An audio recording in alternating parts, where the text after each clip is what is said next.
خواجہ الطاف حسین حالی۔ خواجہ الطاف حسین حالی اردو کے نامور شاعر، سوانح نگار، مضمون نگار اور نقاد تھے۔ ان کا اصل نام الطاف حسین اور حالی تخلص تھا۔ حالی کا شجرہ نسب حضرت ابو ایوب انصاری رضی اللہ عنہ سے ملتا ہے۔ ان کے اجداد میں دو تین ہستیوں کا ذکر ضروری ہے۔ اول حضرت ابو ایوب انصاری رضی اللہ عنہ کے ایک صاحبزادے جو حضرت عثمان غنی رضی اللہ عنہ کے دور خلافت میں کسی مہم کے سلسلے میں خراسان پہنچے اور ہرات میں مستقل سکونت اختیار کر لی۔ دوسرے خواجہ عبداللہ انصاری جو ایک نیک بزرگ اور عالم باعمل تھے اور زہد و بزرگی کی وجہ سے پیر ہرات کہلاتے تھے۔ اور تیسرے خواجہ ملک علی جو سلطان غیاث الدین بلبن کے دور حکومت میں ہرات سے ہندوستان آئے تھے اور سلطان نے ان کے علم و فضل سے متاثر ہو کر انہیں پانی پت کا قاضی مقرر کیا تھا۔ الطاف حسین حالی 1837 میں پانی پت کے محلہ انصاریہ میں پیدا ہوئے۔ پانی پت ہی میں روایتی ابتدائی تعلیم میں قرآن حفظ کیا، قرات سیکھی اور عربی و فارسی کتابیں پڑھیں۔ 17 برس کی عمر میں جب حالی کو ابھی تحصیل علم کا شوق تھا، ان کے بڑوں نے ان کی شادی کر دی۔ اس صورت میں حالی چپکے سے گھر چھوڑ کر دہلی آ گئے اور مدرسہ حسین بخش میں داخل ہو گئے۔ دہلی میں حالی نے اس وقت کے علماء اور اساتذہ سے حدیث، منطق اور صرف و نحو کی تعلیم حاصل کی، عربی ادب اور شاعری کے رموز و نکات سیکھے اور اردو اور فارسی کے نامور شاعر مرزا اسد اللہ خان غالب سے کچھ فارسی قصائد پڑھے۔ یہاں غالب ہی کی صحبت سے حالی کو شاعری کا شوق ہوا۔ 1.5 سال بعد حالی پانی پت لوٹے۔ اب وہ گھریلو اور ازدواجی ذمہ داریوں سے پہلو نہ بچا سکے اور انہیں حصول روزگار کی فکر بھی ہوئی۔ چنانچہ حصار جا کر ڈپٹی کمشنر کے دفتر میں معمولی تنخواہ پر ملازم ہو گئے۔ 1857 میں جنگ آزادی چھڑی تو حصار میں بھی حالات ناسازگار ہو گئے اور ناچار حالی کو ملازمت چھوڑ کر واپس پانی پت آنا پڑا۔ آگے کئی سال ملکی حالات ناسازگار ہونے کی وجہ سے حالی کو پانی پت رہنا پڑا۔ اس دوران وہ پانی پت کے علماء اور اساتذہ سے استفادہ کرتے رہے اور تفسیر، حدیث، منطق وغیرہ میں اپنی علمی استعداد میں اضافہ کرتے رہے۔ 1861 میں جب حالات کچھ بہتر ہوئے تو حالی دوبارہ دہلی چلے آئے۔ اب وہ اکرم خان شیدا کے دیوان خانے کی ادبی محفلوں میں اپنے ذوق کی تسکین تو کرتے رہے، لیکن 2 سال تک کوئی روزگار نہ مل سکا۔ آخر ان کی ملاقات نواب مصطفیٰ خان شیفتہ سے ہوئی اور انہوں نے حالی کو مصاحبت کی پیشکش کی۔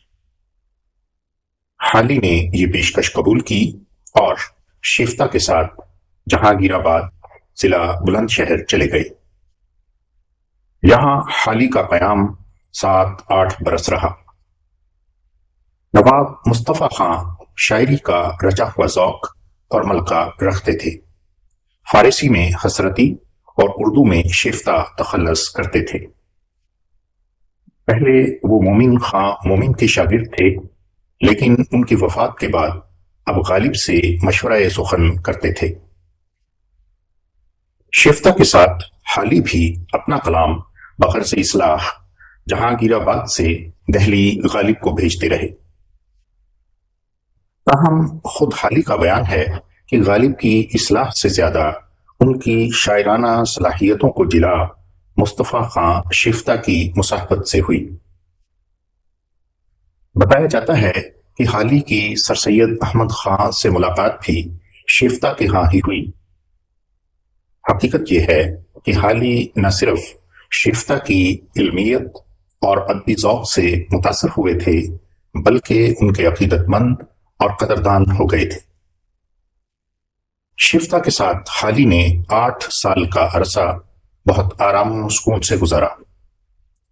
1869 میں حالی کا یہ محسن داغ مفارقت دے گیا۔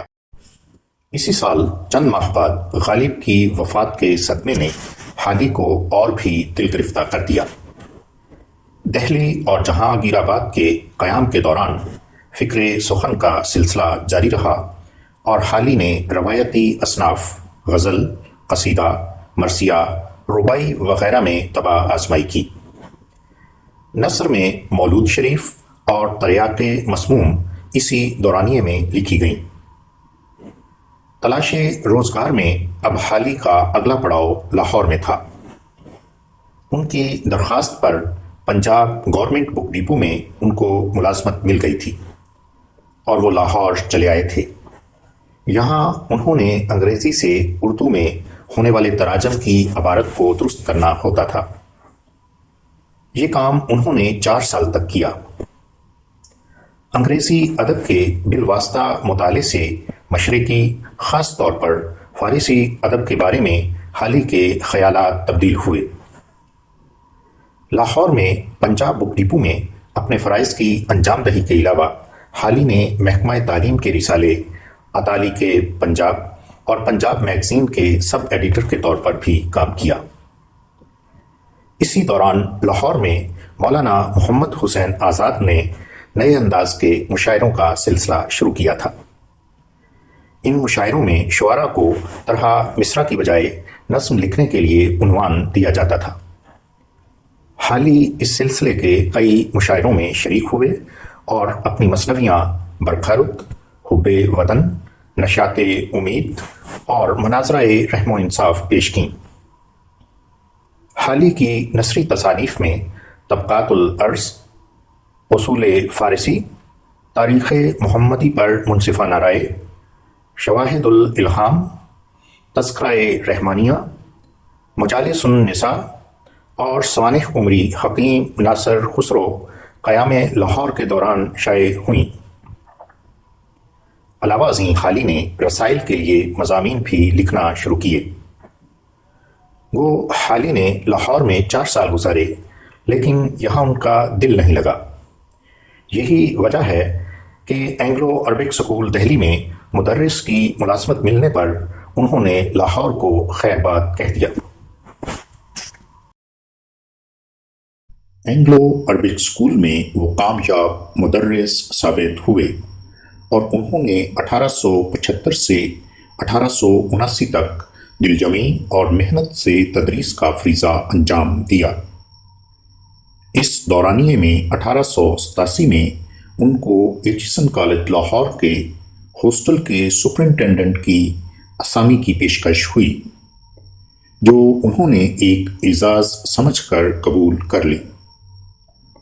لیکن کچھ خرابی صحت اور کچھ طلباء کے ناپسندیدہ رویے کی وجہ سے وہ محض 3 مہینے بعد یہ ملازمت چھوڑ کر جون 1887 میں واپس دہلی آ گئے۔ اسی سال علی گڑھ میں سر سید احمد خان کے توسط سے حالی کی ملاقات مدار المہام حیدرآباد دکن نواب سر آسمان جاہ بہادر سے ہوئی۔ انہوں نے حالی کی علمی و ادبی سرگرمیوں سے متاثر ہو کر 75 روپے ماہوار وظیفہ ریاست حیدرآباد کے امداد مصنفین کے صیغے سے مقرر کر دیا۔ 4 سال بعد سر سید کے ہمراہ حالی جب حیدرآباد کے دورے پر گئے تو ان کے وظیفے میں 25 روپے کا اضافہ کر دیا گیا۔ جب سے حالی ریاست حیدرآباد کے وظیفہ خوار ہوئے، باقی عمر اسی وظیفے کے سہارے بسر کی۔ اگست 1879 میں وہ اینگلو عربک سکول کی ملازمت سے سبکدوش ہو کر پانی پت چلے گئے۔ دہلی کے 15 سالہ قیام کے دوران حالی نے شاعری میں شہرۂ آفاق نظم مد و جزر اسلام یعنی مسدس حالی اور کئی اور نظمیں لکھیں، جن میں مناجات بیوہ اور شکوہ ہند قابل ذکر ہیں۔ نثر میں حیات سعدی اس دوران میں لکھی گئی۔ عمر کے آخری 25 سال حالی نے پانی پت میں گزارے۔ عمر کے اس حصے میں انہیں کئی طرح کی بیماریوں اور چھوٹے بڑے خانے کی مسائل اور پریشانیوں نے گھیرے رکھا۔ تصنیف و تخلیق کا سلسلہ جاری تو رہا، لیکن اس طرح سے نہیں جس طرح وہ چاہتے تھے۔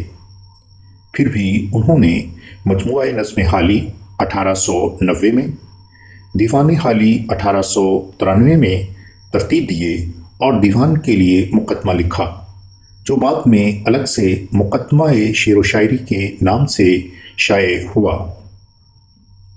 نثر میں مقدمہ شعر و شاعری کے علاوہ مرزا اسد اللہ خان غالب اور سر سید احمد خان کی سوانح عمریاں، یادگار غالب اور حیات جاوید بھی اسی دوران لکھی گئیں اور شائع ہوئیں۔ علاوہ ازیں مذہبی، معاشرتی اور ادبی موضوعات پر ان کے مضامین مختلف رسائل میں شائع ہوتے رہے۔ 1904 میں ان کو شمس العلماء کا خطاب دیا گیا۔ عمر کے آخری سالوں میں بیماریوں نے حالی کو بالکل مضمحل کر دیا تھا۔ آخر 31 دسمبر 1914 اور 1 جنوری 1915 کی درمیانی رات وہ دنیا فانی سے رخصت ہو گئے اور درگاہ حضرت بو علی شاہ قلندر کے احاطے میں سپرد خاک ہوئے۔